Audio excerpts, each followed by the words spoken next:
Good evening. It's Ben Tafoya. It's Friday, 5 o'clock macro on Wednesday night, April 29th. And this was a discussion we've been leading up to with the last several conversations we've had about concepts of macroeconomics, because at 8:30 this morning, the Bureau of Economic Analysis within the Department of Commerce released the first quarter GDP figures. Technically, they released what's called the first estimate, and it typically comes this time of the month after the close of the quarter.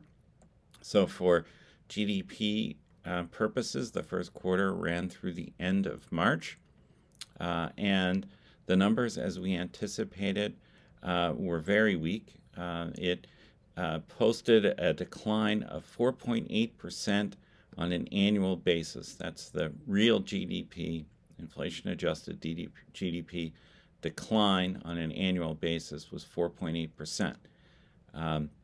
The big driver for that decline, should be no surprise, was consumption. So the C part of the GDP formula had a bigger than average decline for that first quarter number. Within that, somewhat surprisingly, healthcare expenditures wound up being a big drag, meaning that they declined more than overall consumption declined, in large part because people weren't going to doctors or the hospitals for fear of getting sick once the coronavirus started to hit across the country. Housing rents, which are services within consumption, and construction of new residential construction, which is in investment in the GDP report, are fine for now. This is the kind of thing we would anticipate seeing perhaps in a weaker state, at least construction, in the second quarter numbers, which we'll see towards the latter part of July. Overall business investment continues to fall. So that's within the I category. It's business investment's been down for several quarters in a row now. Analysts interpret that as a reaction to the uncertainties surrounding tariffs and issues of trade, which have disrupted supply chains somewhat. And to that point, because the crisis hit Asia and then Europe sooner than it hit the United States, while exports fell, there was a much bigger decline in imports during the first quarter. So we can look at some additional detail here from the release, which is available on the website of the Bureau of Economic Analysis. We can see as we scroll down that what I was talking about in terms of declines within consumption, the overall decline was about $260 billion on an annual basis from the level of Q4, and that was driven by declines in purchases of clothing and footwear, consumption of other types of consumer services significantly declined. There were a decline in transportation services, which we would expect, as well as restaurant meals and accommodations. These are things that we should remember were relatively healthy for the first 2 months of the quarter, and then evaporated in March, and if anything, has gotten worse now in April, and we would expect to see those numbers weaken even further for the second quarter report. Other facts of interest related to the GDP report today was that nominal GDP decreased at 3.5%. And so once we added in the price deflator, that brought us to the 4.8% real decline in GDP, or inflation-adjusted decline. Disposable income grew, but slowly in the first quarter. So disposable income grew by 1.9%. It was growing at a 3% annual rate in the fourth quarter of 2019. And obviously, we would expect in the second quarter to see that number had contracted. Meanwhile, the savings rate increased by from 7.6% to 9.6%. And again, this makes sense. Disposable income was up a bit, but and disposable income, by the way, is basically income after taxes. And disposable income, there are two things, broadly speaking, you can do with it. You can either save or you can consume. And that increase in the savings rate that we saw in the first quarter means that people were consuming less. Now, that should come as no great surprise because there's less stuff for people to buy. People weren't traveling. They weren't availing themselves of healthcare services. They weren't going to barbershops and salons at the end of March. So there's a reduction in the opportunities to consume. People weren't buying clothes. That there's some transition that I'll probably see in retail sales to online sales, but overall, one would expect those kinds of sales to be down as a result of the isolation and social distancing period that we're going through. And as such, then people would have more money to save. Now, what's going to happen in the second quarter, or I should say more accurately, what's happening right now? One would anticipate that overall disposable income is declining because of the giant increase in unemployment. Just yesterday, we saw major announcements from firms on a global basis, like British Airways. We're laying off a couple of tens of thousands of people.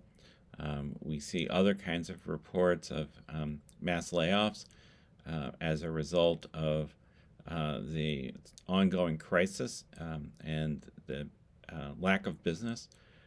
So with unemployment growing, and the estimates that we see would be for the unemployment report for April to show an unemployment rate of close to 20%. This is a nightmare scenario for the economy, and this is a very dramatic decline in overall employment in our economy.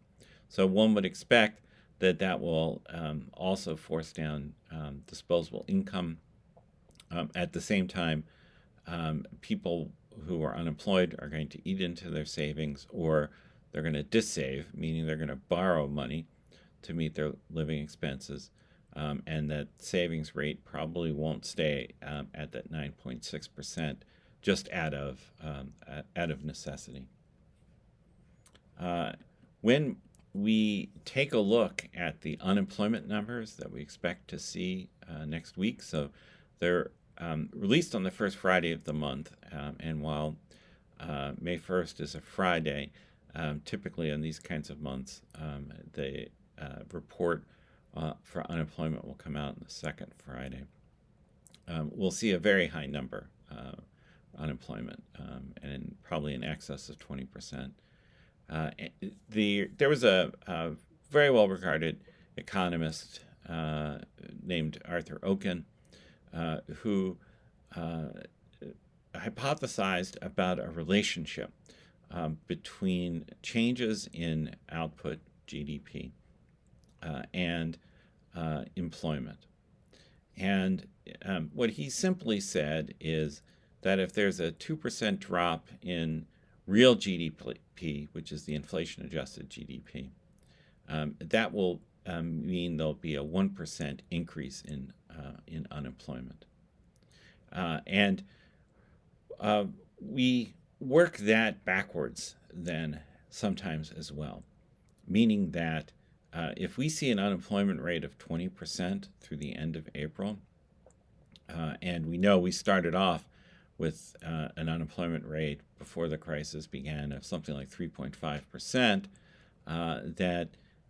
that could indicate, by doing the math, that we're seeing a contraction in the real economy on something of the order of 30%, which would be an unprecedented level.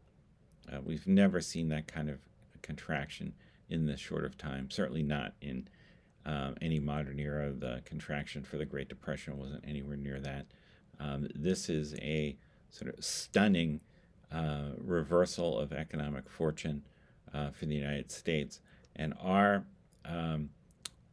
path is indicative of what some of the other hard-hit countries are going through. So I would expect that the European countries, the larger European economies that have an infection rate relatively around ours, are experiencing the same kind of economic dislocation. They may have been faster to the draw, if you will, in terms of providing support for business payrolls that would help buffer some of the downturn in their economy. But they've basically gone for the same kind of period of time with no travel, no restaurants, no entertainment venues, the same kinds of challenges in consumer services that we've gone through. Some place like China has opened up a little bit earlier than us.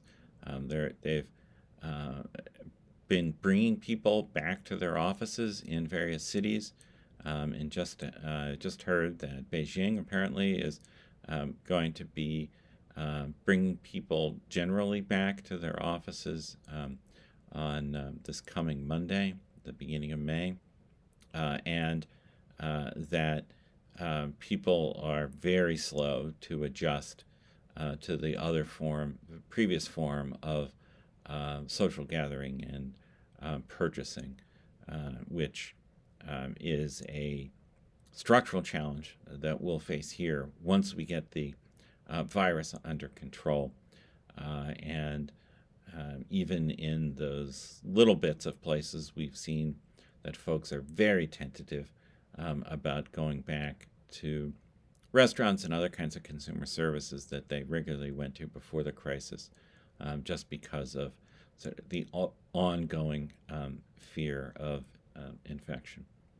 So as we've been hypothesizing along the way here, we now have some evidence that there is a substantial hole in the economy, a hole in demand as a result of the response that we've had to this particular crisis. The stock market today responded apparently in a positive fashion because of the news that there's potential glimmer of hope for a vaccine related to the virus, and that the most assured way forward for this crisis would be if there was a medical solution to the problem, a vaccine and or some kind of comprehensive treatment that would allow people to move to a new normal that was something like the old normal and generate economic activity again. But it appears we're a ways away from that. And states and cities within states are still encouraging people to take proper precautions with social distancing, using masks, washing hands, being very cautious about venturing outside, and when they do, to be very careful. I'm here in the Boston area, and we have a very high infection rate. And so talking to friends and neighbors, largely on Zoom calls or phone, we know how careful they are. So I'll be back tomorrow night to talk more about what we can do about this situation. Thank you.